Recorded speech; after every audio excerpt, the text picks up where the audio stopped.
Hello dear parents और प्यारे बच्चों, मैं दीपांशु बहुत बहुत स्वागत करता हूं आपके अपने परिवार नमस्ते नवोदया पे। आप लोगों ने सभी लोगों ने फॉर्म डाल दिया होगा, मैं ऐसी उम्मीद करता हूं। यदि आप लोगों ने फॉर्म को नहीं डाला है तो अभी भी आपके पास वक्त है, आप लोग अपना फॉर्म डाल दीजिए। ये हम लोगों का जो बेसिकली सिलेबस है मैथ से मैंने कुछ 2019 से लेकर 2024 तक का डेटा इकट्ठा किया है, जिससे मैं आपके साथ क्या करूँ उसको साझा करूँगा। बात क्लियर है। इसमें मैं बताऊंगा किस सन पे किस चैप्टर से कितने क्वेश्चंस आए, इसके बारे में हम लोग इस चैप्टर में डिस्कशन करेंगे। आइए हम लोग अपनी क्लास को स्टार्ट करते हैं। हम लोग चलते हैं पहले संख्या पद्धति पे, ठीक है ना। देखो यहाँ पर 2019, 20, 21, 22, 23 और 24 का फर्स्ट फेज और सेकंड फेज ऊपर नीचे हो गया है।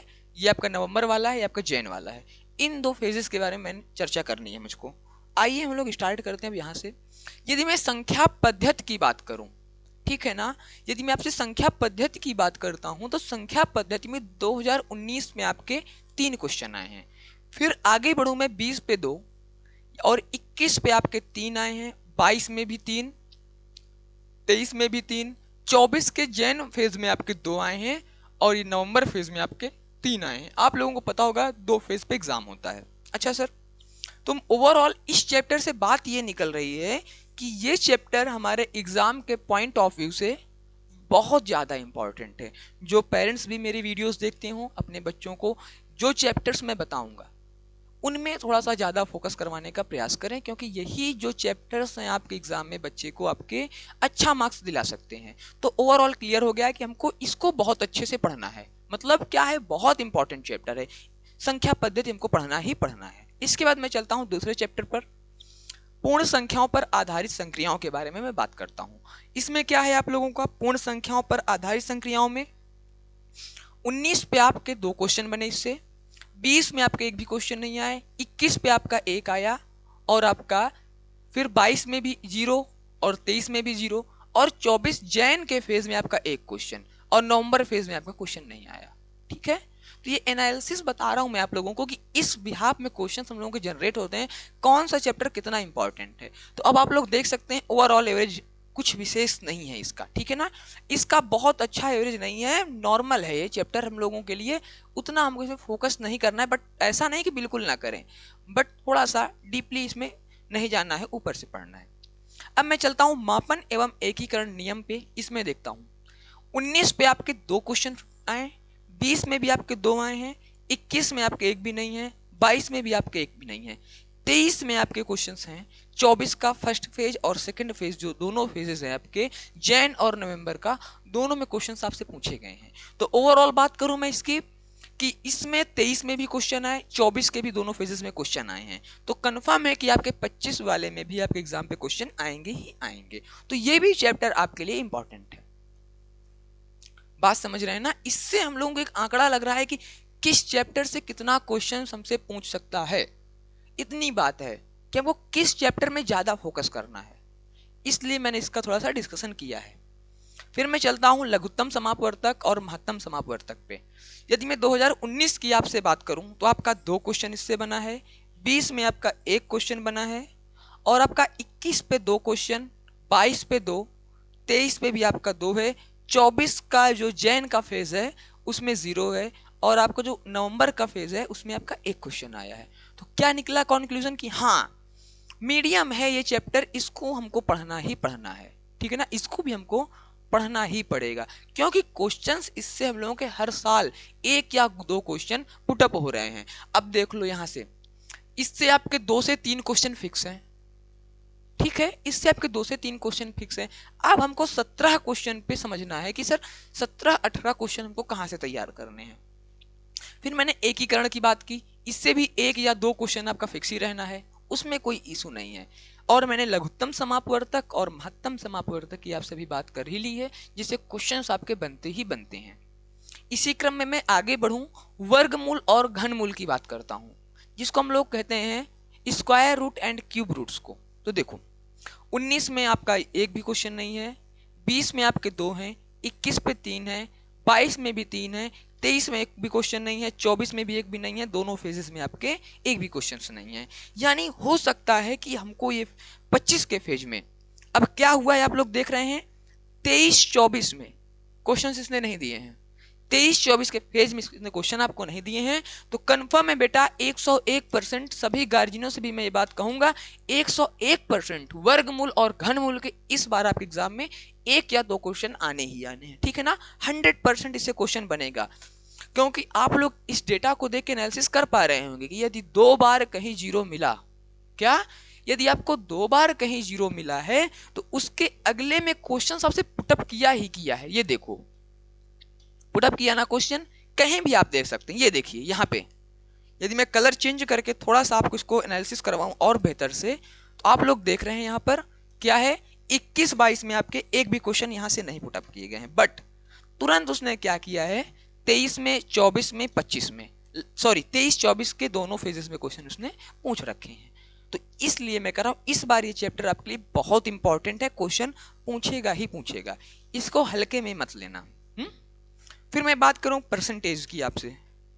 परसेंटेज का यदि मैं देखूं, आपका 19 का भी जीरो है, 20 का भी जीरो है, 21 पे एक है, 22 में भी एक भी क्वेश्चन नहीं है, 23 में भी आपके दो क्वेश्चन है, 24 के दोनों फेजेस में जीरो है।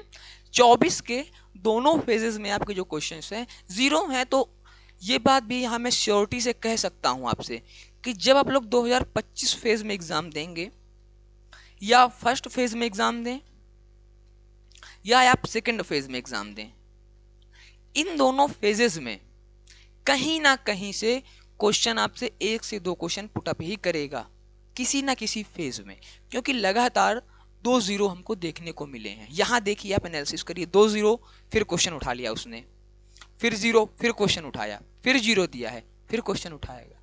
ये पैटर्न नवोदया ने सेट कर रखा है अपना कि इस बिहाफ में क्वेश्चन बनते ही बनते हैं। बात क्लियर है? यहां तक ये हुआ हम लोगों का, कहां तक, परसेंटेज तक की हम लोगों ने बात कर ली है। फिर मैं इसी क्रम में अगले कुछ चैप्टर्स लेता हूं। पहले चैप्टर पर चलता हूं जिसका नाम है चाल, दूरी और समय। क्या नाम है? चाल, दूरी और समय। यदि मैं यहां पर डेटा को नोट करना चाहूं तो आप लोग यहां पर लिख सकते हैं, ये आपका 2019 का डेटा है, ये आपका 2020 का डेटा है, ये आपका 2021 का है, ये आपका 22 का, किसका है? 22 का है। इसी क्रम में आगे बढ़ूं मैं, यहां 22 होगा ना, 19, 20, 21, 22, ठीक है। शायद थोड़ा सा कुछ मिसअंडरस्टैंडिंग है क्या? चलो, यहां पर उसने क्या किया है, थोड़ा सा इशू कर दिया है किस बात का, ये 23 का है आपका, ये जैन का फर्स्ट फेज है आपका, ठीक है ना। फर्स्ट है आपके 24 का, किसका है? 24 का आपका फेजेस है, ठीक है। ओवरऑल बातें क्लियर हो गई, फर्स्ट फेज है जैन वाला। आ जाओ हम आगे चलते हैं। अब देखो मैं यहां से थोड़ा डिस्कशन करना चाहूंगा आपसे। यदि मैं यहां बात करता हूं आपसे चाल, दूरी और समय की, एक सेकेंड, हाँ, यदि आपसे मैं बात करता हूं यहां पर चाल, दूरी और समय की, 19 पे आपसे इसने दो क्वेश्चन पूछे हैं, कितने? 19 में आपसे उसने दो क्वेश्चन पूछे हैं, 20 में एक है, 21 में आपसे एक भी क्वेश्चन नहीं पूछा है, 22 में आपसे एक, 23 में आपसे दो, 24 के फर्स्ट फेज में आपसे जीरो क्वेश्चन है, ठीक है ना। जैन के फेज की बात की मैंने। अब मैं बात करता हूं अनुपात एवं समानुपात की, ठीक है। अनुपात और समानुपात की मैं यदि बात करूं तो 19 का फेज आपका एक क्वेश्चन दिया, 20 का आपका एक, 21 का एक, 22 का दो, 23 का एक, 24 का जीरो, यानी 25 में क्वेश्चन यहां से एक क्वेश्चन बनेगा, ठीक है ना। यहां से आपका एक क्वेश्चन 2025 के एग्जाम में फिक्स है, बनेगा इस चैप्टर से, इसमें कोई दोहराए नहीं है, ठीक है ना, इसमें कोई दोहराए नहीं है। अब मैं इसी क्रम में थोड़ा सा आगे बढ़ता हूं, मैं चलता हूं क्षेत्रफल, परिमाप तथा आयतन पर। अब इस ग्राफ को देखने से आप लोगों को क्या लग रहा है ये बताइए। आप लोग थोड़ा सा मैं आपसे पूछना चाहता हूं, इस ग्राफ को देखने से आप लोगों को क्या लग रहा है कि क्या सर कुछ क्वेश्चंस हैं क्या? इस ग्राफ को आप लोग केवल नोटिस करिएगा, कुछ दिख रहा है आपको? आप लोग कहेंगे बिल्कुल दिख रहा है। हमको क्या दिख रहा है इस ग्राफ पे कि 19 का फेज आपसे 3 क्वेश्चन पूछता है, 20 का फेज आपसे 2 क्वेश्चन, 21 का फेज आपसे 1 क्वेश्चन, 22 का फेज आपसे 3 क्वेश्चन, 23 का फेज आपसे 2 क्वेश्चन और 24 का फेज आपसे 3 क्वेश्चन। यानी कि ये भी चैप्टर हमारे एग्जाम के पॉइंट ऑफ व्यू से बहुत ज्यादा इंपॉर्टेंट है। 2 से 3 क्वेश्चन यहाँ से भी फिक्स हैं, 2 से 3 क्वेश्चन हमारे यहाँ से ही फिक्स हैं। अब देखो, मैंने पहला आपसे बात किया था संख्या पद्धति की, वहां से बेटा 3 क्वेश्चन हो गए आपके, फिर 3 क्वेश्चन आपके 2 से 3 यहाँ से हो गए, यानी कि हम लोगों ने 5 ओवरऑल देखा जाए फिक्स क्वेश्चन के बारे में चर्चा कर ली है कि 5 क्वेश्चन हमारे इन्हीं दोनों चैप्टर से आएंगे, 5 क्वेश्चन पे हमारा कोई दोहराए नहीं है। इसी क्रम में मैं थोड़ा सा आगे बढ़ता हूँ कार्य और समय पे। तो आप लोग देख रहे हैं 20 बस में एक क्वेश्चन आया है और सारा आपका डेटा 0 है। तो ओवरऑल कोई विशेष इसका यूज नहीं है आपका, बट पढ़ाया जाएगा ऐसा नहीं है। फिर मैं पैटर्न में थोड़ा सा बात करूं आपसे। पैटर्न की यदि मैं बात करूं तो 19 का फेज 0 है, ओवरऑल आपका क्या है 0 है, इससे क्वेश्चन अभी तक नहीं आया है।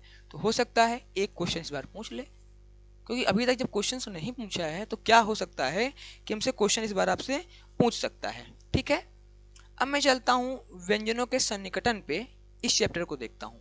19 का फेज आपका 0 है, 20 का फेज आपका एक क्वेश्चन देता है, 22 का 2, 23 का 0, 24 का 1, सॉरी ठीक है ना, 24 का आपका 1 देता है, 23 24 1 1 देता है। तो क्या ओवरऑल निकला कि हाँ एक क्वेश्चन तो आना ही आना है इस चैप्टर से, वो कहीं नहीं गया आपका। ठीक है ना, एक क्वेश्चन आना ही आना है। फिर मैं बात करूं आंकड़ों के विश्लेषण की। 19 का 0 है, 20 का 0, 21 का 0, 22 का 0, 23 का 0, 24 के फेज में एक क्वेश्चन। यदि 24 में एक पूछा है, एक फेज की मैंने बात की है यहाँ पे, तो हो सकता है 25 में भी हमसे दो फेज में एक फेज में क्वेश्चन पूछे, 25 में भी हमसे किसी ना किसी फेज से क्वेश्चन पूछ सकता है, ये श्योर है। ठीक है, फिर मैं चलता हूं आपका साधारण ब्याज की तरफ। साधारण ब्याज का आप लोग देख रहे होंगे 19 20 21, हाँ 19 20 21 3 वर्ष लगातार आपसे क्वेश्चन पूछा है, 23 22 23 24 आपसे 0 है। तो क्या ओवरऑल निकला इससे कि हाँ इस बार भी इससे एक क्वेश्चन आपका आना ही आना है, एक क्वेश्चन आपका आना ही आना है। फिर मैं चलता हूं कोण के प्रकार तथा इसके अनुप्रयोग की तरफ या प्रयोग की तरफ। आप लोग देख रहे हैं सारा 0 है, 24 का केवल जैन के शिफ्ट में 2 क्वेश्चन बना है। कितना? जैन के शिफ्ट में आपका केवल 2 क्वेश्चन बना है। तो इस बार भी 25 में भी आपका एक या दो क्वेश्चन आपसे उठाएगा ही उठाएगा। क्या भाई? एक या दो क्वेश्चन आपसे उठाएगा ही उठाएगा। फिर मैं बात करता हूं लाभ और हानि की, यानी जिसको आप लोग जानते हैं प्रॉफिट एंड लॉस के नाम से। किससे जानते हैं आप लोग? उसको प्रॉफिट और लॉस के नाम से जानते हैं। इसमें देखते हैं इसका यदि एवरेज देखा जाए, तो आप लोग क्या देख रहे हैं इसके एवरेज पे? 19 का 1, 20 का 2, 23 0, 21 सॉरी आपका 21 का 0 है, 22 का 1, 23 का 2, 24 का भी आपका 2, यानी इससे भी आपके एक से दो क्वेश्चन, एक से दो आपके श्योर है कि क्वेश्चन पूछे ही जाएंगे। हाँ, जहां से भी श्योर है आपसे कुछ क्वेश्चन पूछे ही जाएंगे। तो मैंने यहाँ पर 16 चैप्टर्स की बात की है, जिसमें मैंने आपको पूरा एनालिसिस करके बताया है कि किस चैप्टर से कितने क्वेश्चंस आपके आने हैं, किस चैप्टर से आपके कितने क्वेश्चंस बनने हैं, सारे का मैंने एनालिसिस कर दिया है। तो आप लोग इसको जिसने भी देख लिया होगा आप लोग नोट कर लीजिएगा। इसी के बिहाफ में उन चैप्टर्स को ज़्यादा पढ़िएगा जो आपके एग्जाम के पॉइंट ऑफ व्यू से ज़्यादा पूछे गए हैं। ठीक है ना? क्या भाई? जो आपके एग्जाम के पॉइंट ऑफ व्यू से ज़्यादा पूछे गए हैं, तो मैंने इसकी चर्चा कर ली है। और एक विशेष सूचना आपके लिए ये है कि मैंने अपना आपको व्हाट्सएप नंबर दिया है और व्हाट्सएप का ग्रुप मेरा डिस्क्रिप्शन में लिंक मिल जाएगी, आप लोग वहां से जुड़ सकते हैं। और 5 सितंबर से आपकी क्लासेस जो हैं, 5 सितंबर से आपकी क्लासेस हैं जो रनिंग में आ जाएंगी, जिसमें हम लोग प्रैक्टिस सेट पढ़ेंगे, प्रैक्टिस सेट के बारे में। ठीक है ना? और हम लोग यूट्यूब के माध्यम से इसमें PYQs को भी करेंगे। ठीक है ना? PYQs को भी हम लोग करेंगे, प्रीवियस ईयर क्वेश्चन और प्रैक्टिस सेट। ये दोनों की क्लासेस आपकी 5 सितंबर से क्लासेस रनिंग हो जाएंगी। और हाँ, 2010 से लेके 2024 तक जितने एग्जाम हुए हैं सारे का एनालिसिस के साथ एक एक क्वेश्चन करवाया जाएगा। और प्रैक्टिस सेट में हम लोग क्या करेंगे, जो अब 25 पे क्वेश्चन आने हैं उनको हम लोग यहाँ पर करेंगे। जो चैप्टर्स मुझको लगेगा कि आपको पढ़ाना चाहिए वो आपको मैं एक एक क्लियर करके पढ़ाऊंगा। ठीक है। तो यदि आप लोगों को वीडियो पसंद आता है तो वीडियो को लाइक करें और अपने दोस्तों के पास भी शेयर करें। और सभी गार्जियन से मैं एक बार फिर अपील करना चाहता हूं, अपने बच्चे को एक राइट वे में पढ़ाने का प्रयास करें। किसी भी एकेडमी से पढ़वाएं, कहीं से भी, राइट वे में क्या पढ़ाना है, कैसे पढ़ना है। क्योंकि आप लोगों ने इतने छोटे बच्चे को इतनी बड़ी तैयारी के लिए भेजा है। तो एक लाइन कही जाती है, opportunity knocks once at the door, अवसर एक बार दरवाजा खटखटाता है। तो आप लोग उस अवसर को जाने ना दें और आप लोग बच्चे को अपने सही डायरेक्शन के साथ एक वेल कंप्लीट डायरेक्शन में भेजें। कोई किसी का डाउट हो, मेरा ग्रुप है, मेरा नंबर आपको वहाँ मिल जाएगा, वहाँ से आप लोग मुझसे कांटेक्ट कर सकते हैं। मेरी क्लासेस आपको फ्री ऑफ कॉस्ट यूट्यूब पर मिलेंगी, एक एक बेहतर से बेहतर टीचर्स के साथ, मैथ के साथ, आपका रीजनिंग के साथ, या हम लोग कहते हैं मेंटल एबिलिटी के साथ, हिंदी के साथ, इंग्लिश के साथ, सारी क्लासेस हमारी आपको कंटिन्यू मिलेंगी। ठीक है ना। तो आप लोग बनिए, इसमें चैनल में जुड़िए और एक एक चीज़ को अपना बेहतर करिए। तो आज की वीडियो में बस इतना ही, मिलेंगे कल के वीडियो में, तब तक के लिए नमस्कार। आप लोग पढ़ते रहिए, मस्त रहिए, स्वस्थ रहिए।